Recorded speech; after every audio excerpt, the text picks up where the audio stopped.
যে আমার স্বামী, এ কথাটাও ভাবতে আমার ঘৃণা হচ্ছে। ঘৃণার কিছু নেই, ঘৃণার কিছু নেই।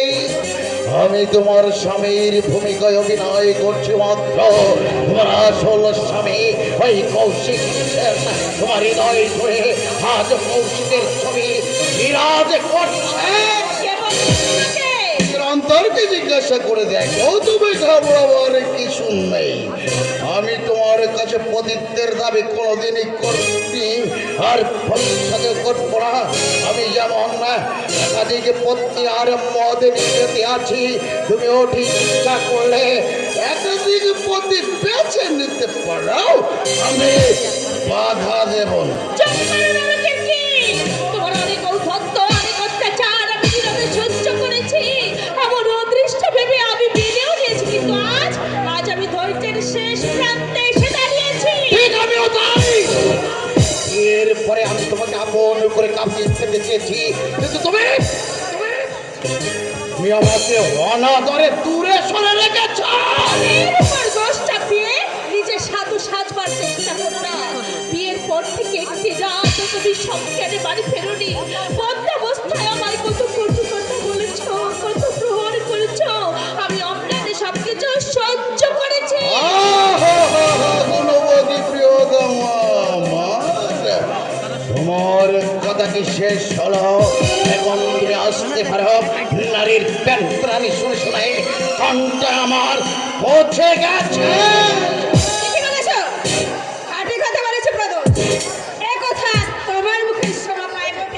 কি তুমি ভূত দেখার মতো একেবারে চমকে উঠলে যে?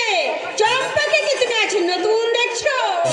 এই রাতের বেলা তুমি এখানে? রাতের বেলাতেই তো আমাদের প্রাণ সরস হয়ে ওঠে। তুমিও তো বেশ তৈরি হয়ে আছে দেখছি। বোতলটা খালি না আছে? দাও না, গলাটা একেবারে শুকিয়ে কাঠ হয়ে গেছে। চম্পা, তুমি তো ইদানিং ডুমুরের ফুল হয়ে গেছো। আজ অনেকদিন সাধ্যে সাধনার পর রঘুনাথের কাছ থেকে তোমার ঠিকানা নিয়ে সাটাহানে চলে এসেছি। তাই বলো? তাই বলো? নাগর এখন অন্য ফুলে বসেছে। কি বলছো? ও আমার বিবাহিতা স্ত্রী সুচেতা। প্রদোষ চৌধুরীর। লোকের কাছে তো তুমি আমাকে একদিন স্ত্রী বলে পরিচয় দিয়েছিলে। তুমি কে? এইসব মানুষের খারাপ বস্তু। চেয়ে দেখো, ভালো করে চেয়ে দেখো আমার দিকে। কত শত মানুষের পদচিহ্ন আমার এই শরীরে টিপের মতো চেপে আছে। প্রথম যে পদচিহ্নটি দেখছো সেটিকার জানো? আমার এই নাগরে। তুমি এখান থেকে যাবে কিনা চম্পা? না, ও যাবে না। ওর কথা আমি শুনতে চাই।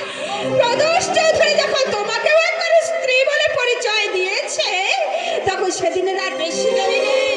সেদিন তুমিও আমার মতো এমনি করে সিগারেট টানতে টানতে মদ খেয়ে হাজির হবে।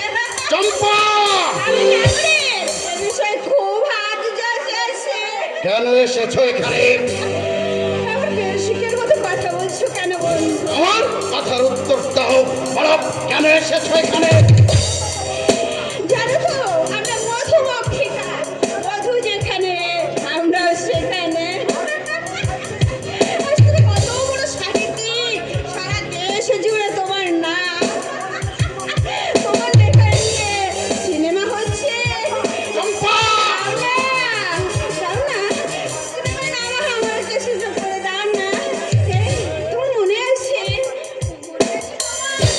10 বছর আগে তুমি আমাকে দিয়েছিলে, কিন্তু প্রিয়া তোমাকে হাত ছাড়া করতে আর মন চাইলো না। তাই আমাকে বিয়ের প্রতিশ্রুতি দিয়ে তুমি আমার নারীত্ব কেড়ে নিলে। তাতেও তোমার শান্তি হলো না। আমাকে একেবারে পাকাপাকি ভাবে স্থান করে দিলে এই কণিকালয়ে। চম্পা, আবদাস, তুমি আমাকে কত ভালোবাসো। চম্পা, কার অনুমতি নিয়ে তুমি বাড়িতে ঢুকেছ? জানো, বাড়ির একটা মর্যাদা আছে। জানা লজ্জাটা বুঝে আমার নেই? ছলনায় প্রতারণায় তুমি আমার সর্বনাশ করে আজ আমি মর্যাদা দেখাচ্ছ। আমার কি সংসারের স্বপ্ন ছিল না?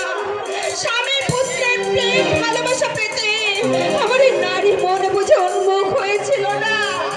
সৎ শান্ত জীবনের দাবি নিয়ে আমি বুঝে এই পৃথিবীতে আসিনি।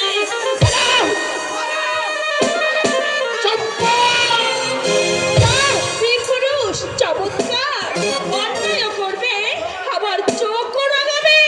ওর ব্যাপারে তুমি নাক গলাতে এসো না। আসবো, 1000 বার আসবো, যেহেতু আমিও একজন নারী। জবাব দাও,